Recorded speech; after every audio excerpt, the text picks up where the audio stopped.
서울에 가면 다드림교회라고 하는 교회가 다드림교회라고 하는 교회가 전국에 여러 개가 있더라고요.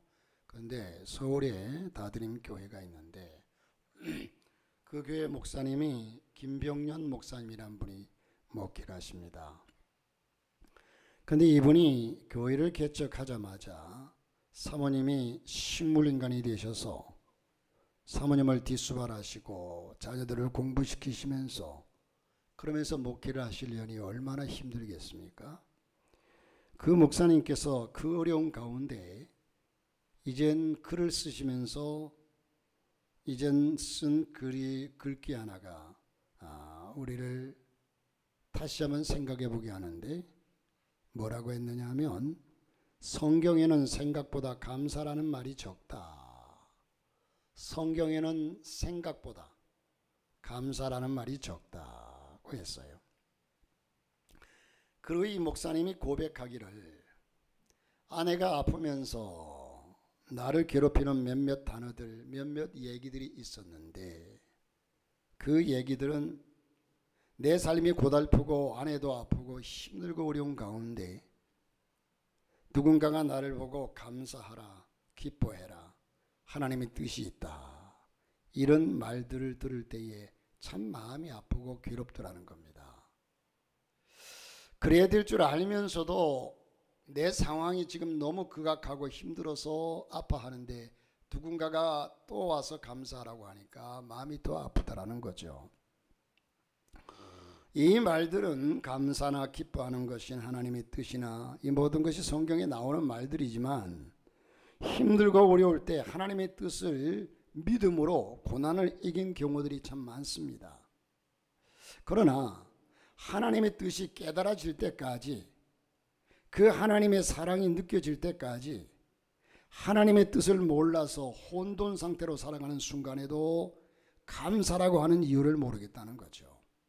무엇을 감사하고 내 삶은 지금 혼란과 환난과 고난과 역경 속에 있는데 무엇을 감사하고 언제 감사하고 어떻게 감사해야 하는지에 의문을 품게 한다는 것입니다.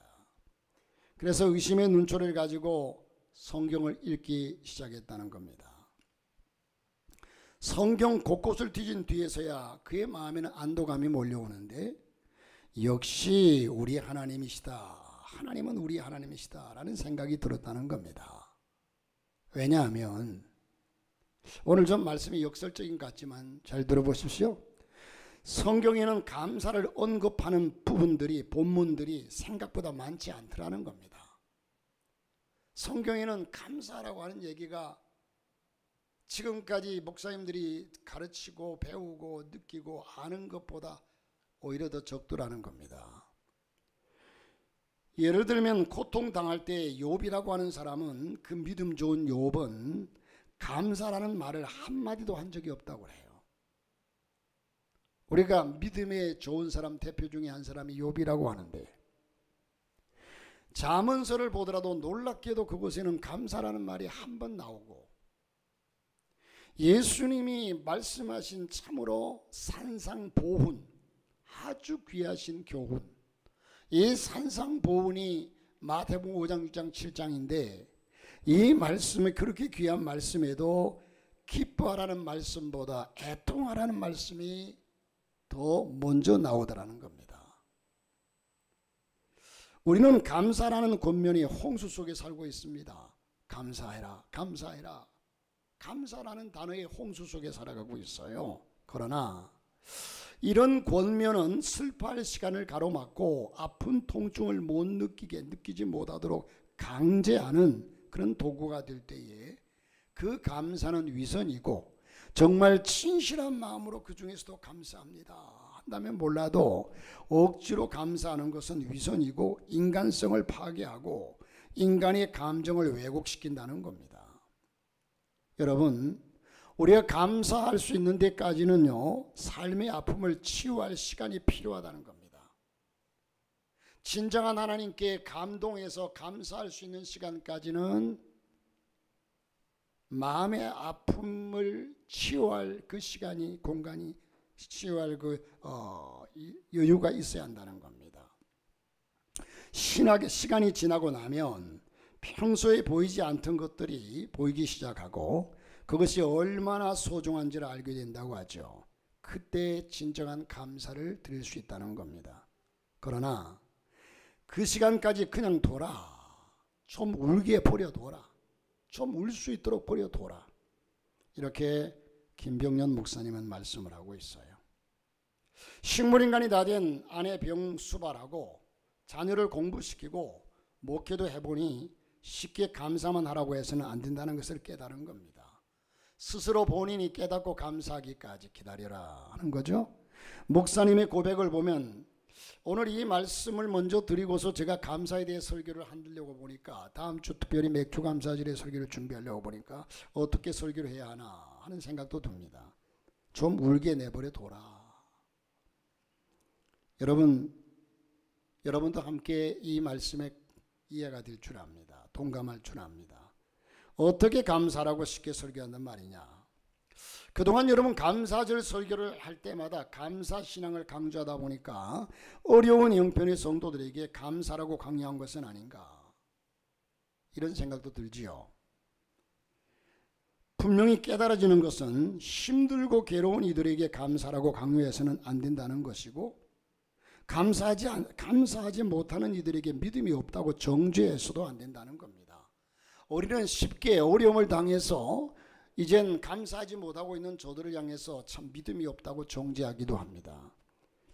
자, 그러면 여러분 예배를 드릴 때 좀 우실 분을 나누어서 울 사람은 울고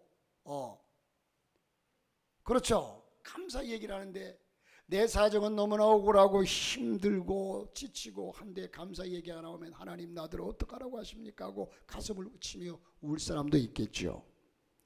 그러나 여러분 감사절 설교를 해야 하는 이유를 알게 해주셨는데 주님은 오늘 본문을 통해서 그 대답을 우리에게 나누어 주시고 있다는 겁니다. 주님은 아무리 이해가 안 되어도 형편이 안 되어도 감사라는 겁니다. 여러분 이 김병년 목사님은 좀 역설적으로 얘기하지만 이 감사하라. 그러면 이 감사가 결과적으로 결론은 여러분 인생을 돌아볼 때 어떻습니까? 지금도 여러분이 살아온 그 환경을 되돌아보면 태어나서부터 지금까지 원망할 일들이 있습니까? 원망할 일이 있어요? 없어요. 저도 지금까지 목회를 시작해서 전사 때부터 시작하면 한 40여 년 목회를 했어요. 그러면 40년 동안에 참 힘들고 어려운 날들이 하루 이틀이 아니었거든요. 그런데 되돌아보니까 그때는 하나님 어찌하여 이렇습니까? 왜 그렇습니까? 하고 하나님께 따지고 묻고 하나님 나 좀 제발 좀 나를 좀 도와달라 부르짖고 했지만 지금 돌아와서 지나놓고 보니까 되돌아보니까 그 모든 것이 감사하지 않을 것이 하나도 없더라는 거예요. 제가 일부 예배 때도 그런 얘기를 드렸는데 어제 밤늦게 잠이 오지 않고 설교 준비 다 하고 집에 들어가서 누웠는데 여러 가지 생각에 사로잡혀 잠이 안 와요. 잠은 자야 되는데 집중을 하자 하고 TV를 들고서 나는 지금부터 자연인이다. 목사가 아니라 나는 자연인이다. 저는 그걸 보고 또 보고 그게 보면서 인생을 많이 느끼게 하고 깨닫게 하거든요. 그래서 나는 지금부터 자연인이다 하고서 가만히 쳐다보니까 70된 할아버지예요. 근데 이분이 처음에 누구죠? 무슨 택이야? 윤택 씨를 만나자마자 그냥 기쁘게 껄껄껄껄 웃으면서 반갑게 맞이하는데 그 얼굴 자체가 늘 스마일해요. 그런데 70인데 알고 보니까 혼자 사세요. 한 30년 그 산속 생활을 했어요. 그런데 뭐 얘기만 나오면 아싸 여러분 아싸라고 하는 얘기는 기쁘다는 표현이거든요. 아주 좋다는 표현이거든요. 그렇게 표현하고 하는데 나중 점점 얘기에 깊이 들어가다 보니까 나로 하여금 눈물을 머금게 만들어요. 일찍이 그가 월남의 베트남 전쟁에 참여했던 사람인데 고엽제 병이 한 20년 후에 나타난대요. 오는데 바짝 말라가지고 온몸이 쥐가 나면서 칼로 몸을 찢는 듯이 도통이 오는데 견딜 수가 없더래요. 그래서 그냥 술로서, 술을 안 마시면 잘 수 없게 해서 술로서 호랑방탕하다가 이러다가는 내 인생 끝났다, 안 된다. 그러는 와중에 부인도 아파서 병이 들고 자기도 또한 대장암 3기가 발견된 거예요. 그래, 이젠 죽었구나. 그리고서 가족들을 끌고 산속으로 들어왔다는 거예요. 30년 전에. 30년에 그 산속으로 들어왔는데 산속에 들어오는 것을 가족들도 반대하고 하는데 억지로 끌고 들어와서 살다 보니까 2, 3년 있다가 부인은 거기서 돌아가셨대요. 부인 돌아가시고 본인도 이제 아이들을 공부시키려니까 아이들은 또 시내에서 내보내가지고 밥해 먹고 이러면서 다니도록 공부하게 만들고 해서 공부를 하게 만들고 혼자서 거기서 투병 생활을 하면서 지냈는데 지금 이제는 한번 그래서 참 삶이 힘들다 안 됐다 했는데 나중 더 충격적인 얘기가 윤택 씨 보고 이제는 산에 갔다 왔으니까 더우니까 등목하러 가자고 그래. 내과로 가요. 가서 이제 윤택 씨가 위에 옷을 벗으려고 하네. 빨리 옷 벗으세요. 그러니까 나는 옷 벗을 수 없어 그래요. 그래 왜냐 그러니까 이 대장암 3기에서 4기로 넘어가는 그 와중에 수술을 하다 보니까 생명은 건졌는데 변주머니를 찬 거예요. 30년 동안 변주머니를 차고 다닌 거예요. 지금까지. 그래서 자기 마음대로 그것을 옷을 벗고 그럴 수 없다는 거죠. 야, 그 얘기를 들으니까 그런데 그 상황을 봤을 때 이분이 얼마나 밝은지 몰라요. 얼마나 그 얼굴 표정이나 말하는 것이나 조금만 뭐가 있으면 아싸 하고 아침에 일어나서 일부러 거울을 보면서 그냥 깔깔깔깔깔 웃어요. 그래서 웃는 연습도 하고 이러면서 자기 스스로 그래서 어떻게 그렇게 기쁘냐, 기쁘게 살아가.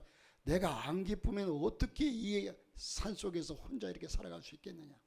내 온전한 삶의 무기는 일부러 기뻐하고 일부러 그냥 즐거워하고 하는 것이다 그래요.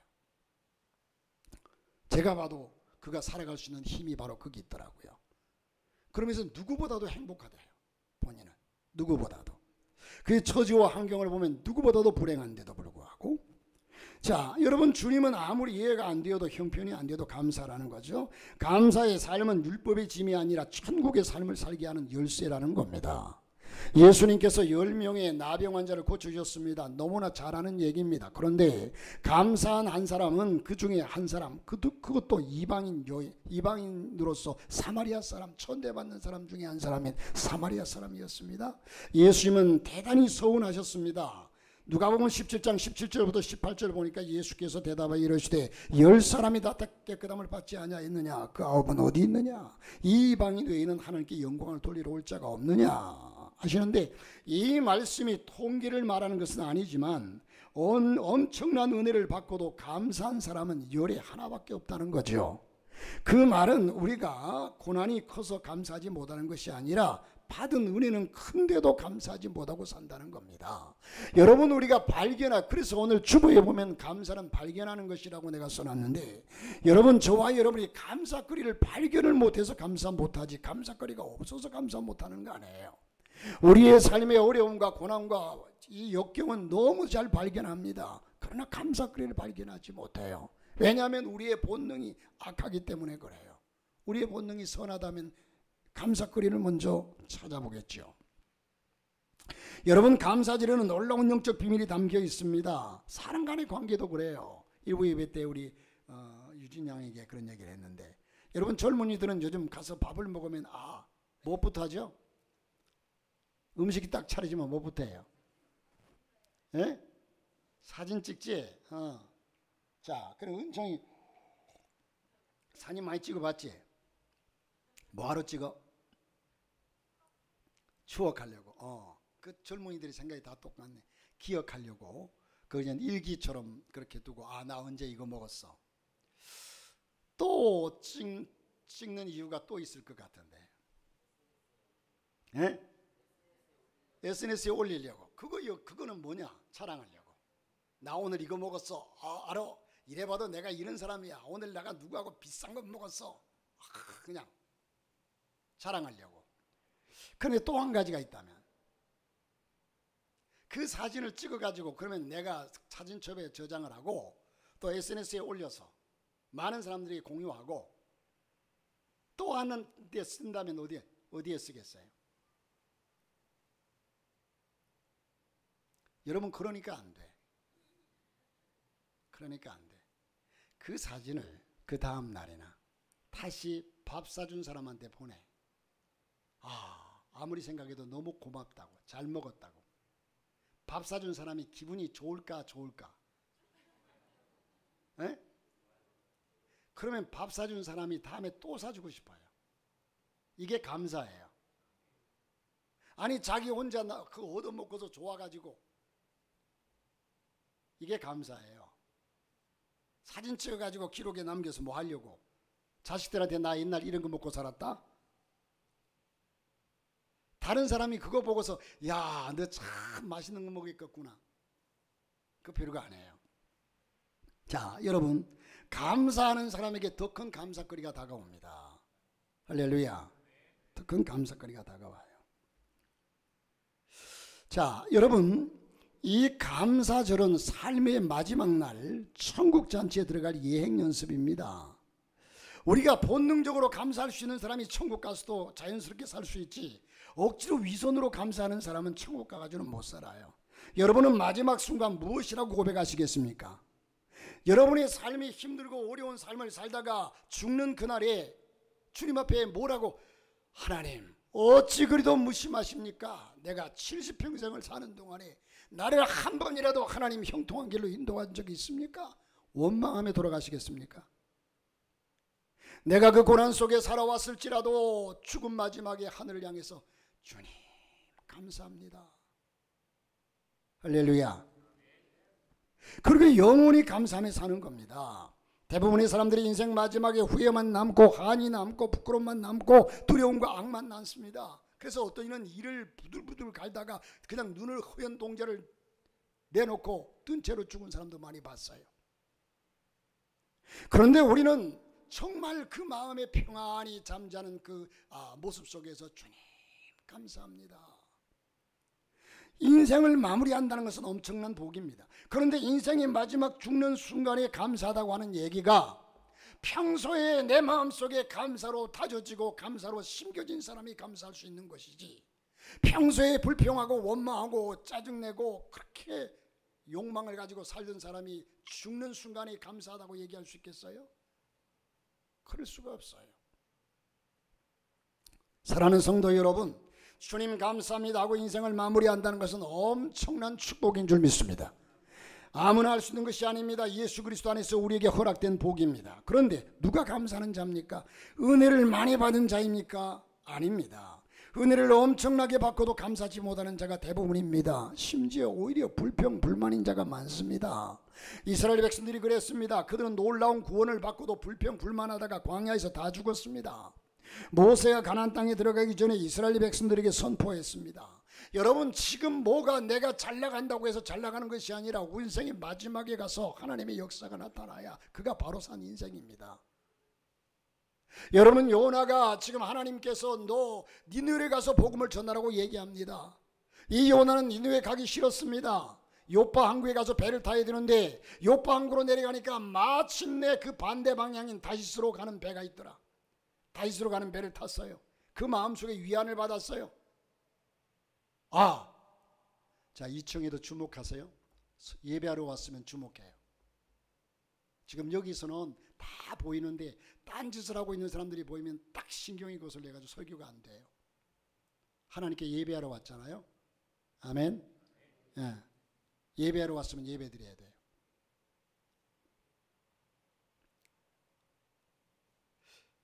맥이 끊겨버렸잖아요. 사실 설교를 하다 보면요, 통역 설교가 힘들어요.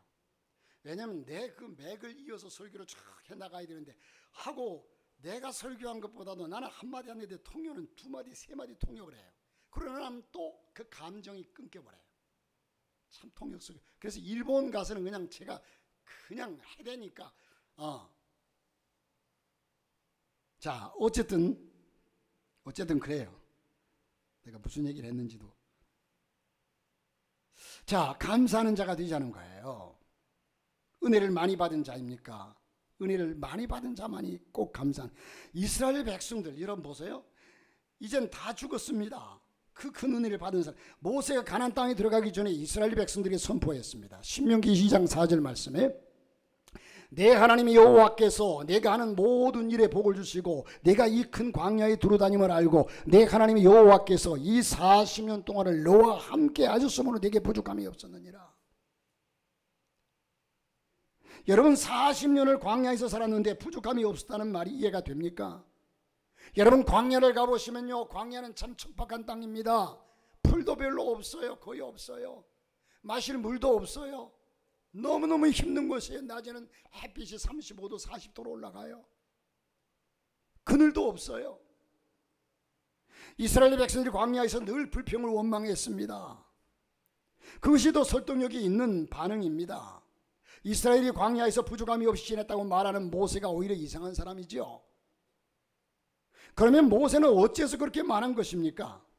내 하나님 여호와께서 너와 함께 하셨기 때문이라는 겁니다.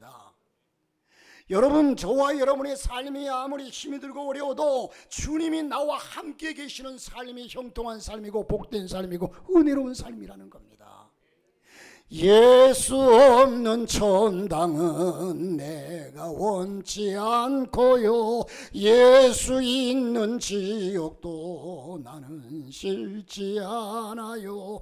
예수님 내 주여 내 중심에 오셔서 주님 한 분만으로 만족하옵니다. 할렐루야. 초막이나 궁궐이나 내 주 예수 모신 것이 하늘나라. 우리 그리스도인은 예수 그리스도로 말미암아 감사하고 예수 그리스도로 말미암아 기뻐하고, 이게 진정한 그리스도인입니다. 할렐루야. 그래서 모세도 진정한 복은 하나님이 함께 하시는 겁니다. 이것이 천국의 삶을 사는 겁니다. 풍요함과 성공과 안락함만이 복이 아닙니다. 우리는 죽을 때 합니다. 다윗은 시편 23편 1절 내게 부족함이 없 여호와는 나의 목자시니 내게 부족함이 없으리로다 고백해요.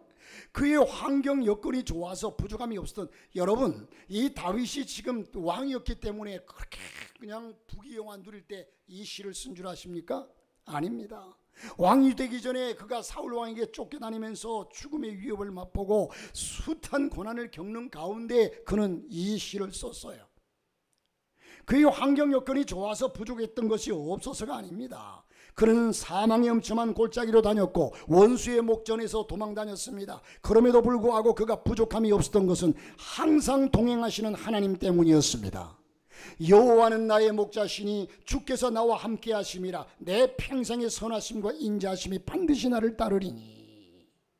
그것이 다윗이 부족함을 모르고 산 이유입니다.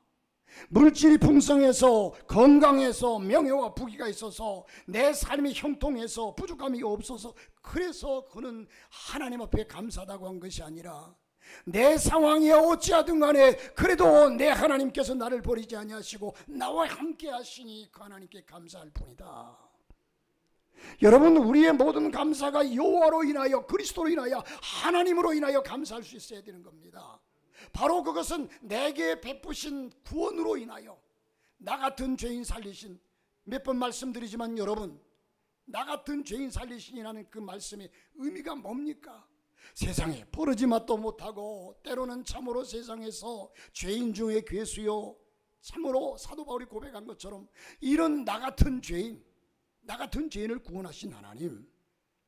모세는 말합니다. 신명기 33장 29절에 이스라엘이여 너는 행복한 사람이로다. 여호와의 구원을 너같이 얻은 백성이 누구냐? 그는 너를 돕는 방패시오 내 영광의 칼이로다. 내 대적이 내게 복종하리니 내가 그들의 높은 곳을 밟으리로다. 이 말씀은 그대로 예수님을 믿는 우리의 고백입니다. 이 복을 감사로 누리는 겁니다. 여러분, 예수님께서는 감사로운 사마리아인에게 구원의 복을 주셨습니다. 19절에 그에게 이르시되 일어나 가라 내 믿음이 너를 구원하였느니라. 다른 9 나병 환자는 몸만 고치고 이젠 고침받았지만 감사한 이 사마리아인은 구원도 함께 받았습니다. 여러분, 결국 감사하는 자가 더 깊고 놀라운 복을 누리게 되어 있습니다. 감사는 계속 감사를 불러옵니다. 나병 환자가 나았음을 받았다면 더 바랄 것이 무엇이겠습니까? 여러분, 나병 환자 문둥병자입니다. 병 중에, 불치병 중에 최고의 무서운 병이 아마 불치병일 거예요. 이 나병 환자일 거예요. 문둥병일 거예요. 그런데 이 병에서 고침을 받았으니 더 바랄 것이 무엇 있겠습니까? 그러나 아닙니다. 영생을 얻을 수 있다면, 차라리 영생만, 구원만 얻을 수 있다면 차라리 나병 환자로 살다가 구원받는 것이 훨씬 나을 겁니다. 그런데 9명이 나병 환자의 그 병은 고침받았지만 영생을 얻지 못했습니다. 잠시 잠깐 몸이 자유롭고 편안하게 살 수 있을지 모르지만 저들은 구원을 받지 못했습니다. 은혜를 받고도 감사하지 못했기 때문이었습니다. 우리는 여기서 감사하지 못하는 것이 얼마나 심각한 문제인가를 다시 한번 깨달아야 합니다. 그러면 그 9번, 이 9번 어째서 감사하지 못했을까요? 감사가 훈련되지 못했기 때문입니다. 여러분, 우리는 신앙의 훈련을 받아야 돼요. 항상 감사를 결론 삼으며 살지 않았기 때문에 그래요. 항상 모든 삶의 결론이 이젠 감사를 결론으로 삼고 살아야 되는데, 살다 보면 어느 해는 형편이 좋을 때도 있고 어느 해는 형편이 어려운 해도 있습니다. 어느 해는 정말 끔찍한 해도 있었는데 해마다 감사절을 지키라고 하신 그 이유가 뭘까요? 감사는 훈련되어야 할 수 있기 때문에, 그래서 우리는 이 감사를 계속, 여러분, 감사절이 되면 제가 헌금을 많이 걷기 위해서 여러분에게 감사 설교를 자꾸 지금 몇 번씩이나 하는 줄 아십니까? 정말 우리가 스스로 마음속에 진정한 감사를 느끼고 그래야만이 우리의 삶이 자유롭고 그래야만이 우리의 삶이 행복한 삶이 된다는 사실입니다. 여러분, 김요한 선교사님이 터키 선교사로 있을 때에 전도하다가 경찰에 여러 번 붙잡혀 끌려가서 고문을 너무 혹독하게 당해서 기억력 상실 증상까지 생기신 분입니다. 어느 날 전도하다가 경찰에 붙잡혀 끌려가는데 다시 고문을 당할 생각을 하니까 치가 떨리는데 솔직히 하나님께 원망하는 마음도 들더랍니다. 그런데 그 이후에 영국에서 터키 교회, 이제 교회에 담임을 하게 되었는데 자그마한 동양 목사를 그렇게 좋아하더랍니다. 터키 그리스도인들은 모두 경찰서나 감옥에서 말할 수 없는 고문과 비참한 사연이 있습니다. 그런데 자신들의 고통을 자기들 못지않게 겪은 목사가 왔기 때문에 더욱 저들은 기뻤습니다. 덩치가 큰 터키 남자 성도가 상담하다가 터키에서 고문당하고 가족들이 뿔뿔이 찢겨지던 그때 이야기를 하다가 말을 잇지 못하고 작은 동양인 목사님의 얼굴에 어깨에 얼굴을 묻고 우는 겁니다. 그래서 하는 말이, 목사님은 아시지요? 이렇게 얘기하더랍니다. 목사님은 아시지요? 그러면 목사님이 해줄 말이 없어서 단 한마디, 제가 알지요. 저도 다 알지요. 그러면 치유가 되고 회복이 되었다는 겁니다. 그때 터키에서 겪었던 끔찍한 고문에 대해서 하나님 감사합니다 하게 되더랍니다. 지나고 나면 정말 감사밖에 할 것이 없습니다. 그러면 믿음으로 감사해 보라는 겁니다. 우리의 삶의 감사가 결론이 되지 못하기에 감사를 못하고 지나는 겁니다. 천국의 삶이 여기에서 갈리는 겁니다. 여러분, 천국 못 가보고 천국 못 가고는 가보아야 아는 것이 아닙니다. 지금 알 수 있는 것이, 지금부터 천국의 삶을 살지 못하는 자는 천국 잔치에 참여할 사람이라고 확신할 수가 없습니다. 여러분, 그 시인들 중에 유명한 시인들이 많지만 천상병 시인이라고 하는 시인을 여러분 들어본 적이 있을 겁니다. 이분이 귀천이라고 하는 시를 썼습니다. 귀천, 하늘로 돌아가리라. 돌아갈 귀자에 하늘 천자를 써서 귀천이라는 시를 썼습니다. 나 하늘로 돌아가리라. 새벽빛 와닿으면 쓰러지는 아침 이슬 더불어 손에 손잡고 나 하늘로 돌아가리라. 노을빛 함께 단 둘이서 기슭에서 놀다가 구름 손짓하면은 나 하늘로 돌아가리라. 이 세상 소풍 끝나는 날 가서 아름다웠다고 말하리라. 신앙이 배어 있죠. 이 땅에 살다가 하나님 앞에 가서, 하나님, 내가 이 땅에서 의미 있고 보람 있게 기쁘게 살다 왔어요. 천상병 시인은 인생을 소풍길 이뤘다고 노래했습니다. 이 시만 읽으면 그는 참 행복한 삶을 살아간 사람처럼 보이죠? 그는 아닙니다. 그는 억울하게 동백님 간첩단 사건에 휘말려가지고 억울한 옥살이를 수없이 하고 말할 수 없는 고문을 받아서 평생을 그 후유증 속에 살아간 사람입니다. 옥에서 나와서 술을 마시고 영양실조로 길에 쓰러졌는데 사람들이 행여자인 줄 알고 서울시립정신병원에 갖다 버렸습니다. 친지들은 행방불명된 그가 죽은 줄 알고 유고집을 내기도 했습니다. 그는 예수님을 만나기 전 같은 죽음을 주제로 이런 시를 썼습니다. 예수님을 만난 후에는 그가 나 돌아가리라, 하늘로 돌아가리라, 나 돌아가서 그분에게 참 즐거운 소풍이 있다고 말하리라. 참 아름다운 시를 썼는데 그가 예수를 믿기 전에는요 이런 시를 남겼어요. 아버지 어머니는 고향 산소에 있고 외톨백이 나는 서울에 있고 형과 누이들은 부산에 있는데 여비가 없으니 가지 못한다. 저승 가는데도 여비가 든다면 나는 영영 가지도 못하나. 이런 신이 어떻게 인생이 소풍길이었다고 노래할 수 있었습니까? 예수님 안에서 자신을 발견했기 때문입니다. 자신은 하나님의 사랑하는 아들이었습니다. 그리고 이제 하나님께로 돌아가게 됨을 생각하니까 고통스러웠던 자신의 인생길이 소풍처럼 여겨진 겁니다. 성도 여러분, 요즘 여러분은 어떤 삶을 살고 있습니까? 되돌아보건대 이 한 해 동안에 절반을 살아왔는데 여러분은 어떤 감사가 있습니까? 해마다 맥주 감사절과 추수 감사절을 지키는 것은 감사가 결론이 되는 삶을 훈련하는 기간이라고 볼 수 있습니다. 여기서부터 천국의 삶을 살아야 합니다. 우리 힘을 다해서 하나님께 감사하시기 바랍니다. 하나님께 감사가 어려운 이들에게 나누어주는 삶이 천국의 삶입니다. 우리는 행함으로써 먼저 본을 보이자고 사실 11월 추수감사절에는 교회에서는 수년 전부터 작지만 감사절 쌀 나누기를 합니다. 이것저것 생각하면 쉽게 할 수 없는 일이지만 우리가 쓸 것 다 쓰고 빚 다 갚고 나서야 할 일이 아닙니다. 쓰고 남은 것이나 빚 다 갚고 할 것이라면 할 사람 몇 없습니다.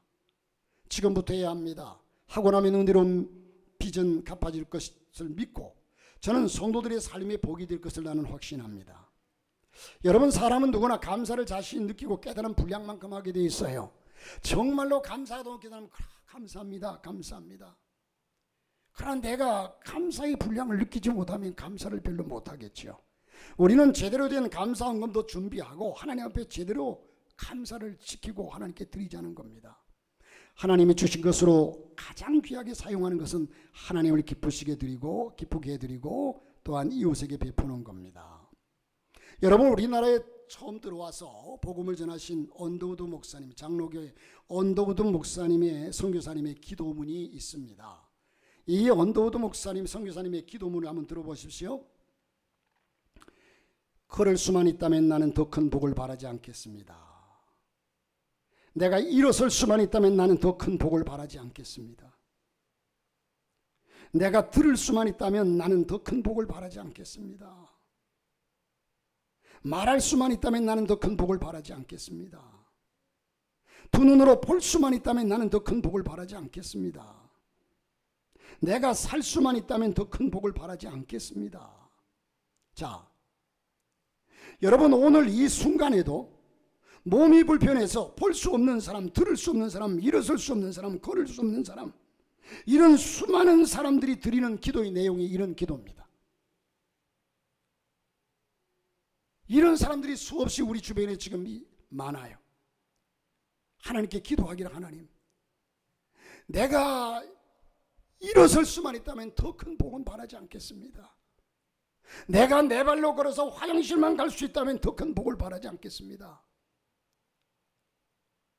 내가 이 귀가 열려서 누구 말을 들을 수만 있다면 더 큰 복을 바라지 않겠습니다. 눈이 어두워 앞이 보이지 않는데 내가 눈이 열려서 앞을 볼 수만 있다면 더 큰 복을 바라지 않겠습니다. 이런 기도를 하고 있는 사람이 지구상에 수없이 많다는 겁니다. 그런데 주님, 이 언더우드 선교사님이 고백하기를, 그런데 주님, 놀랍게도 그 누군가가 그렇게도 간절히 바라고 있는 소원들을 저는 지금 다 이루고 살고, 다 가지고 살고 있지 않습니까? 누군가는 두 눈으로 똑똑히 보기를 원하는 그 눈이 내게도 있고, 누군가는 귀가 열려서 뭐 소리 한마디만 들었으면 좋겠다는 귀가 열려 있고, 누군가는 일어나서 내 발 걸어서 화장실만 갈 수 있었다면 더 원할 것이 없다고 하는 그의 기도는 나에게는 기도할 이유도 없고, 이 모든 것을 다 가지고도 우리는 왜 불평하냐는 거죠. 지금도 여러분 그렇게 기도하는 사람들이 수없이 많습니다. 그러기에 부자가 아니어도 빼어난 외모가 아니어도 지혜롭지 못해도 오늘의 제 삶에 감사하며 살겠습니다 라고 이 언더우드 선교사님은 얘기했어요. 이게 만족입니다. 날마다 기적이 일어나는 하루하루를 감사하며 살겠습니다. 순간순간마다 얼마나 행복한 사람인지 깨달으며 살겠습니다. 케빈 드영이라고 하는 분은 이런 말을 했습니다. 여러분, 바울의 삶이 참 힘들었잖아요. 바울은 죽을 고비를 수없이 넘기고 40에 하나 감한 매를 5번씩이나 맞고 태청으로 맞고 강의 위험과 산의 위험과 수없는 위험과 고난을 겪으면서 목숨을 유지해 갔던 사람이 바울입니다. 그런데 이 케빈 드영이라고 하는 분은요, 바울의 삶은 평탄하지 않았습니다. 그렇죠? 그럼에도 불구하고 그는 깊이 감사했습니다. 그러므로 여러분, 감사는 당신의 환경과 크게 관련이 없습니다. 그렇게 얘기를 했어요. 여러분, 우리 마음을 바꾸십시다. 이제 여러분 그래야 행복합니다. 그래야 주님이 여러분과 동행합니다. 하늘이 무너져도 솟아날 구멍이 있다고 하잖아요. 우리 주님이 계십니다.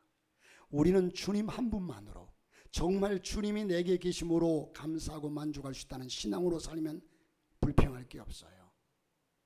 우리 주님이 내 곁에 계시기 때문에 주님으로 인하여 감사하는 삶, 내 인생의 모든 삶의 결론이 감사가 될 수 있기를 주의 이름으로 축복합니다.